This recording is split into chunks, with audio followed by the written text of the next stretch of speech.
जाति पाति में फंसे हुए। बोलो राज्य में राय क्या करें? हमें गोवर्धन दास कहते हैं, लाल दास ध्यान देना, स्वामी जी को ये सारी बातें ना बताना, नहीं तो मरवा देंगे। ये है ईमान। और जो कुर्बानी गोवर्धन दास जी ने की, सूरत में माल लाखों रुपया लेकर क्या खर्च कर रहा है, ईमान था तभी तो कोई अपनी जायदाद संपत्ति बेचता है। अब कुरान को देख के शरीर नजर आ गया, ये मर जाएगा। इसने मारा हुआ है, इसने राज्य से सुंदर साथ की वाणी से हमको जुदा किया हुआ है, क्योंकि हम यहाँ की जाति पाति भेदों में पड़े। और कहने लगा लालदास ये बातें स्वामी जी को न बताना, मरवा देंगे अपना, वैसे गोल मोल करके बता देना। कहते ठीक है चल। अब लालदास कहते हो हरे मोमनु, वो तुम हैक्कल यकीन लोहा लट थे लालदास, उन्हें कौन बदल सकता है। उन्होंने कहा देख भाई तू स्वामी जी के सामने कुछ भी कही है, मैंने तो जो कुछ सुना है ज्यों का त्यों जाके शिव जी से कहूं। अब गोवर्धन दास को भी चिंती कि भाई अगर ये कुरान की बातें कह देगा, मेरा नाम ले देगा तो मेरी बनी बनाई सब हमारी बनी बनाई रहनी चाहिए। तब उसने सोचा अच्छा लालदास तो बाद में आएगा ना, पहले ही भाग के मैं चला जाता हूं।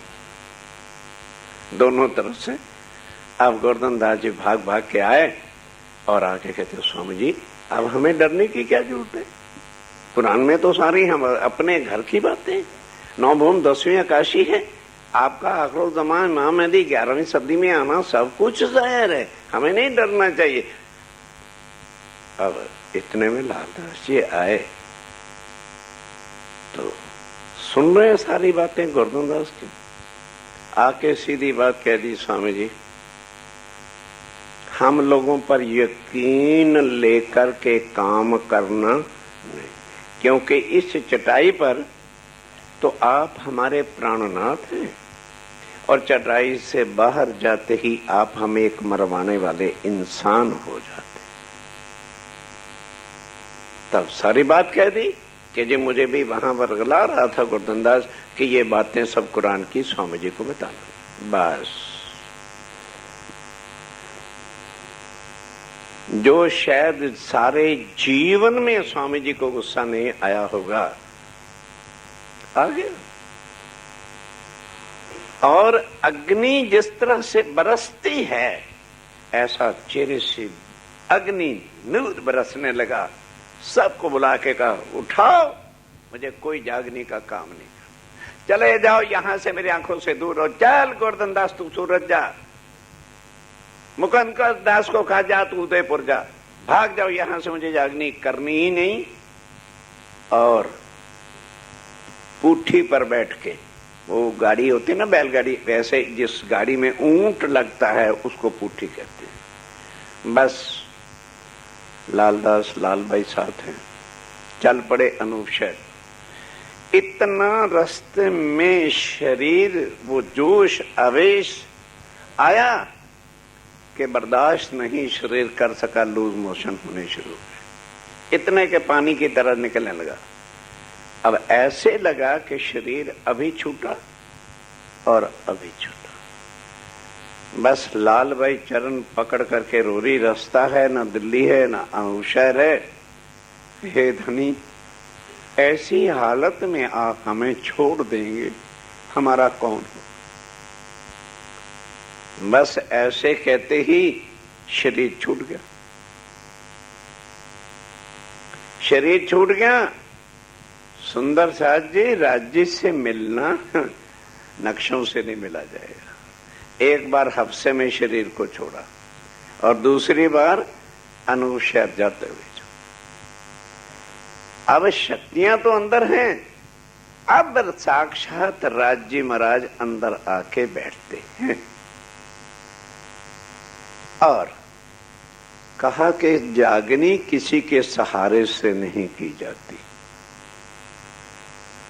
और सब शक्तियां तेरे अंदर रख के मैं स्वयं बैठा और कोई चिंता मत कर, वो जो कुरान अरबी भाषा में है उसके ही राज्य के आवेश से 30 सनंदें उतरी सरल भाषा में कि अब वो जो कठिन काम है तुम्हारे लिए आसान हो जाएगा। अब होश आई, उसी की चर्चा उस दिन यहां हुई थी। अजू स्वांत न आत मुझे इन बात कि किसी से थोड़ा काम राज्य का कराना है। अजू औद अंग चले, मेरे अंग के सारे हथियार चलते हैं, मैं जवान हूं, मैं काम कर सकता हूं अपने ही भरोसे, क्योंकि अंगना मैं हूं राज्य। बस वो आवेश के साथ किताबें उतरी और लेकर के अनूप शहर चले गए। वहां सुंदर साथ और वे पहले छोड़ दिया था जब हरिद्वार में गए थे और मुल्ला से इनसे औरंगजेब से बात करना था। अब वहां जाके बैठ के सुंदर साथ जी प्रकाश गुजराती और कलश गुजराती का टीका अनुवाद किया। वहां अपनी कलम से लिखा निज नाम श्री जी साहेब जी, और प्रकाश का वो सारी बातें खोल दी कि जिस कृष्ण ने लीला किया है ते नाम तारतम केम को अब नहीं होगा। और फिर सनंद ग्रंथों को जो है अपने एक मुसलमान सुंदर साथ शेख बदल था, शेख बदल औरंगजेब के समय में सबसे पहला सुंदर साथ था जिसने इस्लाम धर्म को छोड़कर शरीयत के और तारतम दिया। कहने लगे भाई तू ये अब वाणी लेकर के जामा मस्जिद जा, जब औरंगजेब आएगा वहां पढ़ पढ़ के सुनाना तो सारी बात हो जाएगी। बस हुक्म होने के बाद ये थोड़ा जी आज जाऊंगा कल जाऊंगा सुबह जाऊंगा शाम करूंगा ये करूंगा मुझे ये अर्चना है, मतलब ही नहीं।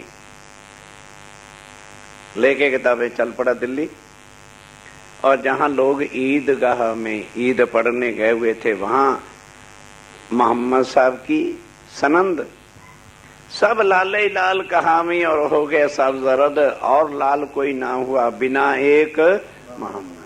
अर्थ क्या है इसका? पढ़ते तो सारे हैं, अगर टीके वाला स्वरूप सब लेके बैठेंगे फिर तो सब पता लग जाएगा। 1,20,000 पैगंबर मुसलमान कहते हैं हमारे यहाँ हुए और एक भी परम धाम से पैगाम कोई लाया ही नहीं, क्योंकि परम धाम अक्षर ब्रह्म नहीं जा सकता तो ये यहाँ के जीवड़े क्या चले जाएं। ऐसी ऐसी बातें जब खुली और वो जाके शेख बदल गाने लगा और इमाम मेहंदी साहब के आने के आयतों को गाने लगा तो कई लोग सुन के खुश तो बड़े होते हैं, पर लिखी किस में थी? हिंदी भाषा।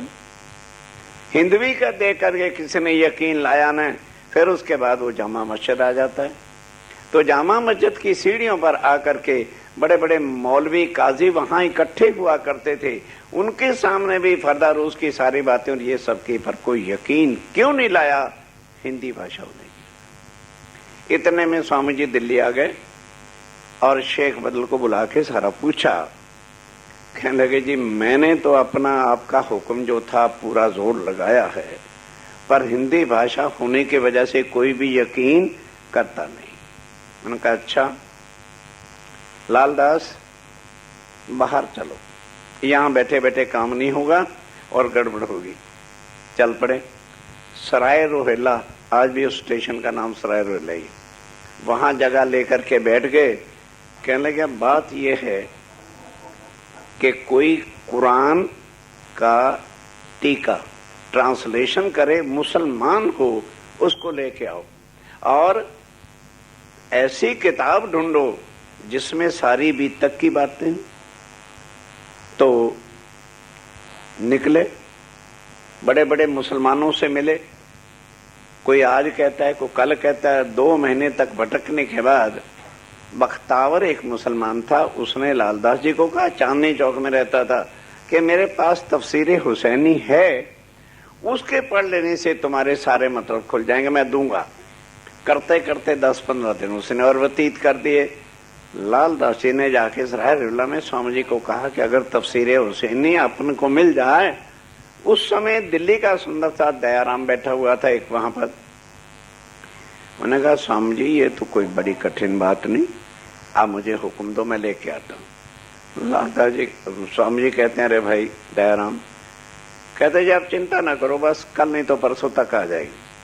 आज भी आप जो सुंदर सा दिल्ली जाते हैं फतेहपुरी में, तो वहां फतेहपुरी की भी एक मस्जिद है बाहर दुकान में, तो उनकी दुकान बाहर थी।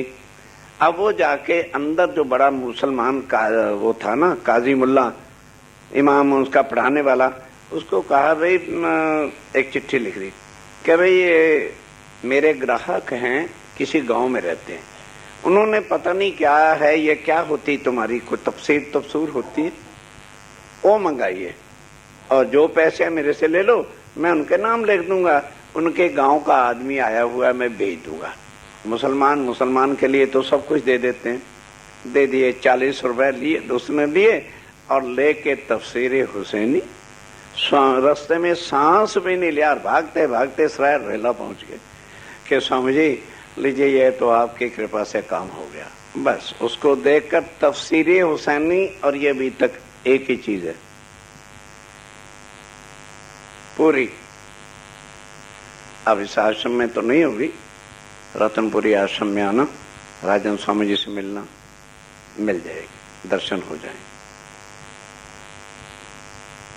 अब कायमुल्ला उसका बैठ करके टीका करने लगा। स्वामी जी कहते हैं पहले कुरान का टीका कर, उसके बाद तफसीर हुसैनी से मिला और फिर सनंद वाणी से मिला। अब सारी बातों को सुनकर स्वामी जी को इतना वो हुआ, अब सारे मोमिन जो स्वामी जी के साथ थे उनको सब एक रस किया कि बोलो भाई तुम्हें कुरान से क्या डर लगता है, ये बताओ।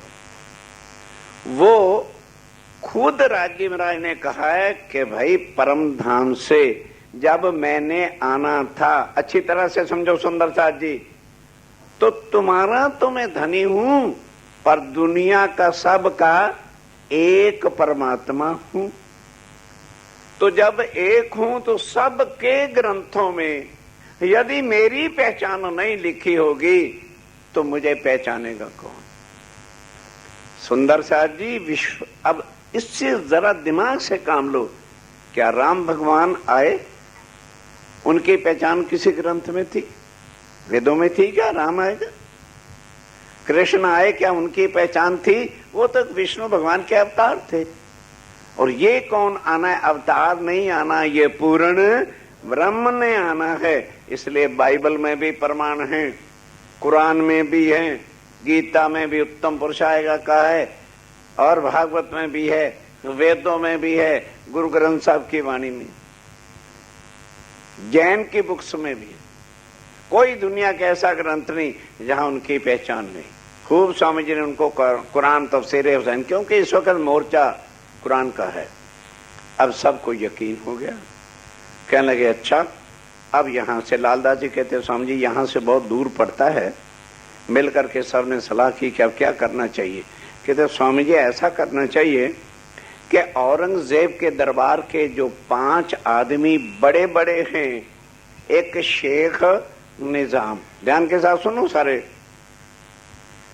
शेख निजाम जो है वो बादशाह का राज्य गुरु है, जिसको उर्दू भाषा में उस्ताद कहते हैं, और दूसरा शेख इस्लाम है जो सुप्रीम कोर्ट का जज है, और तीसरा उसके बाद जो औरंगजेब के दरबार में मुसलमानों को कुरान की तालीम देता था वो है, और चौथा वो अक्ल खान, और चौथा दीवान है रजवी खान, और 5वां सीधी औलाद है जो पुलिस का सबसे बड़ा हाकिम था।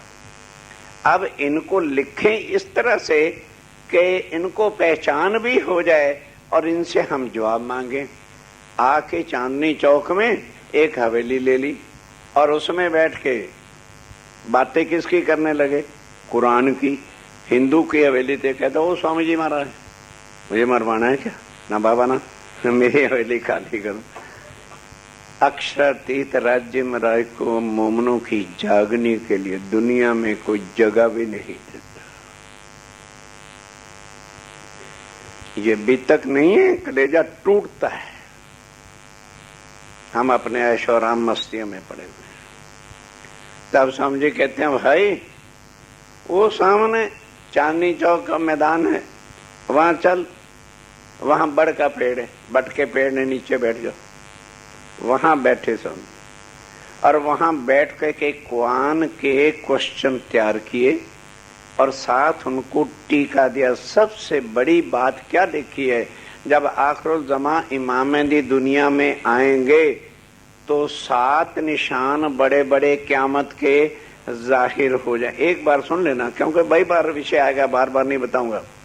7 निशान क्या हैं कि सूरज पूर्व की बजाय पश्चिम से निकलेगा। अब मुसलमान तो इस राह में बैठे हुए तो भला ये सूरज थोड़ा पश्चिम से निकलना, वो पूर्व वाला सूरज क्या है जरा ध्यान के साथ। आज दिन सुधी जब तक मोहम्मद साहब अरब में आए नहीं, भले मुसलमानों के 1,20,000 पैगंबर हुए और हिंदुओं के 33 करोड़ देवी देवता हुए, त्रिदेवा ब्रह्मा विष्णु महेश हुए, आदि नारायण हुए, पर किसी ने ये नहीं कहा मैंने पार ब्रह्म के स्वरूप को देखा। अब अरब के अंदर जो नाम मोहम्मद से घबराते हो ना, उस दिन भी बताया था मुस्तफा बेग हिंदू का तन है और पिता का नाम पंडित अब्दुल्ला है, पर हम लोग जानते नहीं मोहम्मद का नाम है। भाई और तो सारी भी तक ठीक है, पता नहीं समझ ने बीच में मोहम्मद क्यों कर दिया। वो खुद ही मोहम्मद है तो वो क्या करे, खुद मोहम्मद है। मोहम्मद एक शोभा का नाम। अब उसके बाद क्या लिखा, ऐ मुसलमानों आखिरुल ज़मा इमाम मेहदी ज़ाहिर हो चुके हैं। 7 निशान जो क़यामत के मोहम्मद साहब ने कहा था वो जाहिर हो गए। सूरज पूर्व की बजाय पश्चिम से, क्या लिखा था कि सूरज ये नहीं पूर्व की बजाय पश्चिम से निकलेगा, लेकिन है मुसलमानों तुम्हारे लिए अंधारा रहेगा, तुम नहीं देख पाओगे। अब अर्थ वो क्या जाने इसका क्या होता है। अब पहला सूरज क्या था, मोहम्मद साहब ही पहली शक्ति थी जिन्होंने आके कहा मैं अर्शे अजीम पहुंचा, मैंने अल्लाह ताला को देखा, वहां उनकी उम्मत बैठी हुई थी, मैंने 90,000 उनसे बात भी किया, 30 का मुझे हुक्म हुआ है और 30 वो खुद आके जाहिर करेंगे, 30 कोई मिलेगा तो बता दो। अब वो जो सूर्य, ध्यान दो, अर्थात परम धाम के ज्ञान का सूर्य पहले किन के घर हुआ, भाई मुसलमानों का ही तो तन मिला ना उन्हें, तो हिंदुओं का तन क्या बन गया, पश्चिम, और मुसलमानों का घर क्या बन गया, पूर्व। मोहम्मद साहब ने कहा अब उल्टा होगा, जब अल्लाह ताला आएगा तो वो हिंदुओं के घर में आएगा। हो गया पश्चिम, नहीं समझाई, हाँ पश्चिम हो गया। और लेकिन मुसलमानों तुम्हारे लिए अंधेरा रहेगा क्योंकि तुम उन पर विश्वास लाओगे नहीं, शरीयत तुमको मार डालेगी। और स्वामी लिख रहे हैं कि वो आ चुके हैं। दूसरी बात क्या होगी, आजूज माजूज फरिश्ते जो नू नबी आदि नैन के हैं वो दुनिया को खाना शुरू कर दें। अब इतना बड़ा पैगंबर, उसके जो पोते हैं नाती हैं वो खाएं, है क्या, दिन और रात अष्टधात की दीवाल को चाट रहे हैं। दोनों दिन में लग जाते हैं चाटने के लिए, लगते लगते लगते लगते संध्या तक उसको कागज जैसी बारीक कर देते हैं और कहते हैं यार अब तो थक गए, कल आएंगे। अब रात को सो के जब उठते हैं तो फिर दीवार भी मोटी हो जाती है और वो भी जोरावर हो जाते हैं। इंसान माया की दीवार को तोड़ने में लगा हुआ है, शाम तक तो ये काम वो काम, ये काम वो काम, थक गया तो घर आता है और सुबह उठता है तो फिर जवान का जवान हो जाता है। ये है आजूज 100 हाथ का लंबा, माजूज 1 हाथ का लंबा। अर्थात इंसान की वृत्ति सूरज निकलने के बाद 100 तरफ भागती है, ये भी कर लूं वो भी कर लूं, वहां भी चलना है, ये भी करना है वो भी करना है। और रात को एक साइड में होके सो जाता है, एक हाथ का बन जाता है। और उसके बाद क्या होगा, ध्यान दो, दाबतुल अर्ज जानवर पैदा हो जाएंगे। जब अल्लाह ताला दुनिया में आएंगे, आदमी कोई नहीं रहेगा, सब जानवर ही जानवर हो जाएंगे। इन मुसलमानों से पूछो कमबख्तों कि क्या वो अल्लाह ताला जानवरों के लिए आने वाला है? वो क्या करें, क्या करें? जागृत बुद्ध नहीं तो समझें कैसे कि ये क्या चीज है। और फिर क्या लिखा है कि धड़ तो इंसान की होगी, ध्यान दो, छाती शेर की होगी ऐसा जानवर होगा, और आंखें सुअर की होगी, कान हाथी के होंगे, सिर पर पहाड़ी बैल के सींग होंगे और पीठ गिदड़ की होगी। अब स्वामी जी ने उसका भी अर्थ मोमनों को बताया कि इतना पाप इंसान के दिल में हो जाएगा क्योंकि शुद्धताई पवित्रताई का भोजन बिल्कुल बंद हो जाएगा। पहले मुसलमानों को अपवित्र क्यों कहते थे कि वो मांसाहारी थे, और आज की तारीख में जितना मांस हिंदू खा रहा है शायद उतना मांस मुसलमान नहीं खाते। हो गए सब जानवर के, कसर रहेगी बाकी। अब जो मांस खाएगा, पशु पक्षियों का रक्त पिएगा, तो दिल कैसा हो जाएगा, शेर जैसा पापी।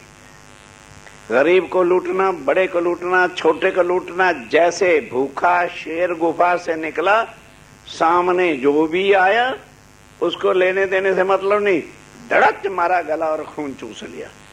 बस भूखे शेर दफ्तरों में जाके बैठ गए, जो आया धर 5,000, धर 2,000। इतना पाप दुनिया में छा जाएगा। बोलो छा गया कि कसर बाकी है? और पूरी भी करा देते हैं। उसके बाद क्या होगा, आंखें सुअर की हो जाएंगी।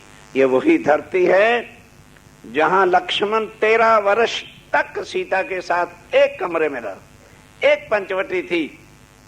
और जब हरण होके सीता को ले गए, सीता ऊपर से अपना श्रृंगार फेंकती है ना सुग्रीव वगैरह के सामने। राम और लक्ष्मण जब ढूंढते हुए पहुंचते हैं तो सुग्रीव उनको कहते, जी एक औरत को इधर से जा रही थी चिल्लाती हुई, क्या धरती वालों, मेरा भगवान राम आए तो ये श्रृंगार उसको दे देना। प्रभु आप खुद देख लीजिए। अब उन्होंने खोला तो गले का हार था। तो राम कहते हैं, लक्ष्मण देखो, क्या ये तेरी भाभी का हार है? देख करके सिर नीचे कर लिया, कहने लगे, प्रभु मैं गले के हार को नहीं पहचान सकता, कोई उनके चरणों का आभूषण हो तो वो मुझे बताओ। तो झांझरी भी थी जो चरणों में पहनती थी सीता। कहने लगे, देखो ये उन्हीं की है, लेकर रो पड़ा, रोने लगा। कहने लगे, हाँ प्रभु ये माता के उस जनक के हैं। राम हैरान हो गए, कहने लगे, क्या बात है, चरणों के भूषण से तूने जान लिया है और गले के हाथ? कहने लगे, नहीं प्रभु, मैंने उनके चरणों के ऊपर कभी नजर डाली नहीं कि उनका गला क्या है या स्वरूप। क्षमा करना। आज इंसान की क्या वृत्ति है, जो दारू पीते और मटन खाते हैं, नशे में होते, भले उनकी खुद की लड़की आगे श्रृंगार करके जा रही हो तो रखो कलेजे पे हाथ, वृत्ति कैसी हो जाए। कोई लड़की बहु बेटियों को भी छोड़ने के लिए तैयार है, जहां देखा पड़ गए। ये है सुअर की आंख। अब उसके बाद सुअर शब्द क्यों लिखा है, प्रैक्टिकल करना हो ना। ये जो सुअर अडर बडर गडर खाते फिरते हैं, इनको पकड़ के एक दिन अपने घर ले जाना और 10 थाल रख देना वहां पे, शिकरन, बसूदी, मिठाई, रबड़ी, बढ़िया बढ़िया 9 थाल, और जमादार को कह के एक थाल में कचड़ा रखवा देना, उस कमरे में भेज देना सुअर को। क्या खाएगा? मलाई के बाद जाकर नाक से उसे उड़ेलता फिरेगा। उसको गंदगी के बिना कुछ अच्छा लगता है। इंसान को विकारों के बिना कुछ अच्छा नहीं लगेगा वो समय। जी सीरी, जेड सीरी, आंखों पर सुए मार लो उसको देखने के बजाय बहू बेटियों के पास बैठकर इतने गंदे सीन देखना, ये आंखें सुअर की। और क्या होगा? कान हाथी के हो जाए। हाथी के कान की ये गुण है कि उसको कोई अच्छी बात कहो तो कुदरती प्राकृतिक गुण है, वो नहीं सुन सकता। उसको गाली निकाल दो तुरंत तो सुनेगा और सुन से तुम्हें मार के खत्म कर दे। उसी तरह से इंसान के कान आज हाथी के हो गए। चट्टा सत्संग होना शुरू हुआ, एक कान हाथी के भाई, समझे? और अगर जेड सीरी 3 घंटे लगा रहे तो हाँ मजा आएगा, कूद कूद के बुढ़े भी पड़ते हैं। क्यों? एक कानों में विकारों की बातें मीठी लगती हैं और आत्म कल्याण सत्संग के दर्शन बुरे लगते हैं। हो गए सबके हाथी के कान। आ जाओ आगे बढ़ो। गर्दन मुर्गे की हो जाएगी। राम भगवान भी सुबह उठते थे तो पहले माता पिता के चरणों में प्रणाम करते थे। कृष्ण भी उठते थे तो माता पिता के चरणों में प्रणाम करते थे। आज एंटम पेंटम सेंटम बूटम वूटम गागलम सागलम। अरे भाई प्रणाम तो कर ले। गुड मॉर्निंग मतलब क्या है? प्रणाम शब्द कहना अपमान है। Good morning. ओ भारतवासियों, प्रणाम एक आत्मा के संबंध से। गुड मॉर्निंग ना तन से संबंध है ना आत्मा से। प्रातः काल शुभ हो, ये है गुड मॉर्निंग। पर नकल करनी है। उसके बाद लाख यत्न कर लो, माता पिता को भी कोई प्रणाम करता नहीं। हाँ, कोई बचपन से संस्कार बच्चों पे डाले तो अलग बात। उसके बाद चल यार मंदिर चलें, आज भगवान के दर्शन कर लें। क्या रखा है मंदिर में? चल। अगर बाई चांस आ भी गया, प्रणाम कैसे करे? नहीं समझ आई? पैंट टाइट है, नीचे झुक के प्रणाम करे तो फिर बाजा नहीं बजेगा।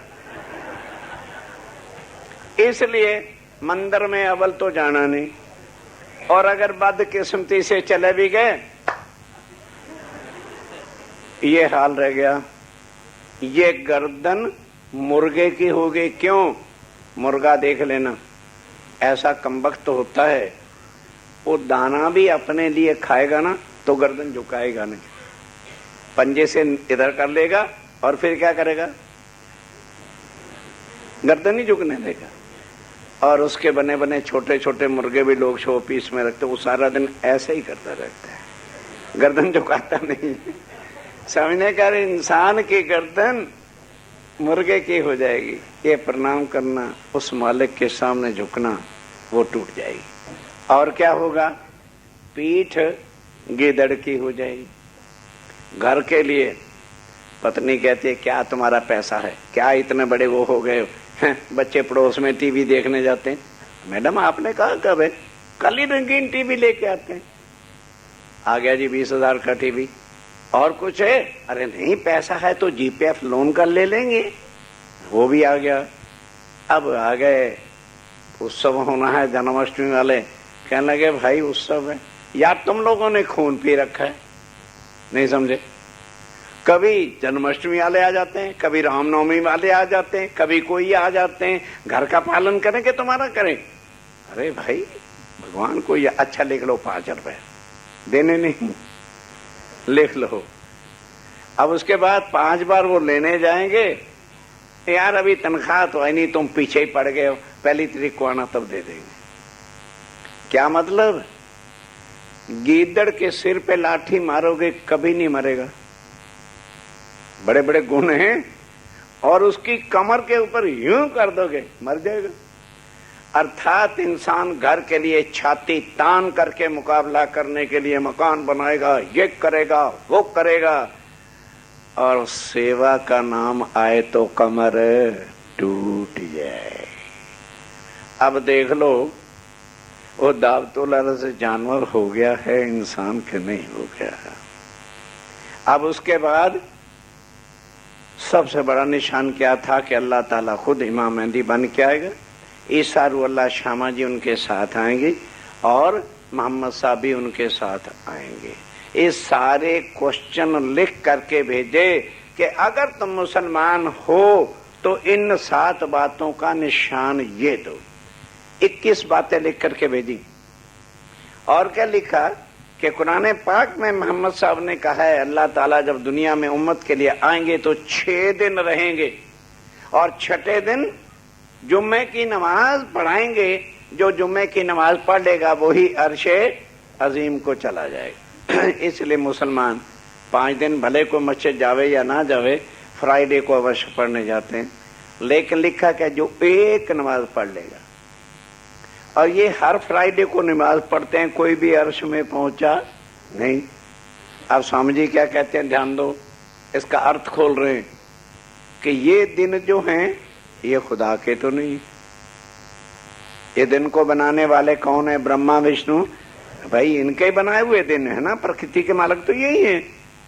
तो राज्य ने आके स्वामी जी ने कहा कि हमारा पहला दिन कहाँ था? ब्रज में, हूद नबी के घर। कुरान में लिखा है हूद नबी